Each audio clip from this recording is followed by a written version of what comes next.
The Vauxhall Mokka is a super stylish crossover with a well-equipped interior. This new car is one of the most stylish crossovers on sale.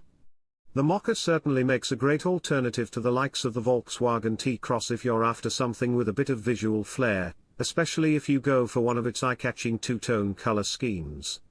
The touchscreen comes with all the must-have smartphone mirroring features of Apple CarPlay and Android Auto as standard, and all but the entry-level models get sat-nav.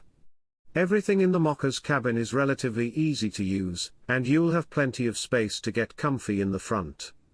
But the back seats are a little too cramped for tall adults to stretch out, and the boot isn't as roomy as in a Peugeot 2008. The Mokka deals with most bumps around town without any fuss, and its raised driving position gives you a better view out forward than in hatchbacks such as the Vauxhall Corsa. It's easy to drive for long periods, too, and you won't hear a great deal of wind or tire noise at motorway speeds.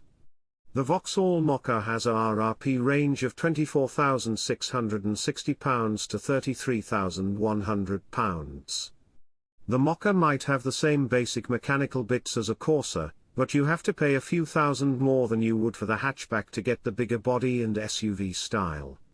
That's true for the petrol and the electric versions. There is a bewildering and ever-changing range too, but the electric is only available on the two top-spec versions. The cheapest Mokka, called Design, does look a little basic, so we'd recommend paying a few pounds more every month to have a bit more comfort and style, budget allowing. The G's is sportier looking while the Ultimate has a classier style and more kit. As the name suggests, black models get some black detailing, as well as some extra equipment above the G's model. The Mokka deals with bumps reasonably well and it's easy to drive, but rear visibility isn't great. All the power options do a decent job, but aren't going to excite. The Mokka's light steering and compact dimensions means it's easy to drive through tight spaces and in town, especially compared to bigger SUVs. The suspension does a decent job, smoothing out most bumps and potholes, even on the bigger 18-inch wheels fitted to all but the Design models, which get 16-inch wheels. The Mokka Electric is even better in this regard, thanks to its extra weight, which seems to give it a more refined feel over bumps. Its instant acceleration, refinement and gearless transmission also make it ideally suited to city roads.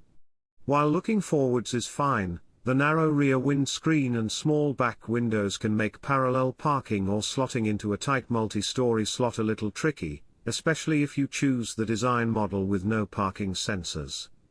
The Vauxhall Mokka is a fairly quiet car to drive, which makes longer journeys much easier on your ears. You won't hear too much noise from the engine whichever power you choose unless you accelerate hard, and you'll only notice a slight wind whistle from the door mirrors at motorway speeds. This is more noticeable on the Mokka Electric as there is no engine noise to drown it out. The 1.5-litre diesel has now been discontinued, meaning that the more powerful 1.2-litre petrol is the best choice if you are regularly doing longer journeys. The electric version is perfectly capable of keeping up with motorway traffic, but stray towards the 70 miles per hour limit and the battery range will plummet. The steering wheel adjusts for reach and rake too, so most drivers will be able to find a comfortable driving position. There is also a decent amount of space for stuff in the front, with a respectable size glove box, door pockets and a tray below the center of the dashboard which is perfect for storing a phone. On the top models it will wirelessly charge it too. It's slightly more awkward to access on cars fitted with a manual transmission though, as the gear lever dominates the center console. Our only real issue is the glossy black finish on the center console and surrounding areas, which quickly becomes grubby and scruffy looking. You can get the Mokka with an adjustable boot floor that makes it easier to slide in heavy items, and it gives you a nice hidey hole to keep valuables out of sight. It's a good place to store cables in the electric version too. Unfortunately, the button to open the Mokka's boot is located down on the bumper by the number plate. The tech is pretty up to date too. You get a 7-inch infotainment touchscreen as standard on the Mokka design, which is upgraded to a 10.0-inch on the G's, Black and Ultimate. You don't get sat-nav on entry-level models, but you can connect your smartphone using Apple CarPlay and Android Auto and use your preferred apps through the car's touchscreen as standard instead.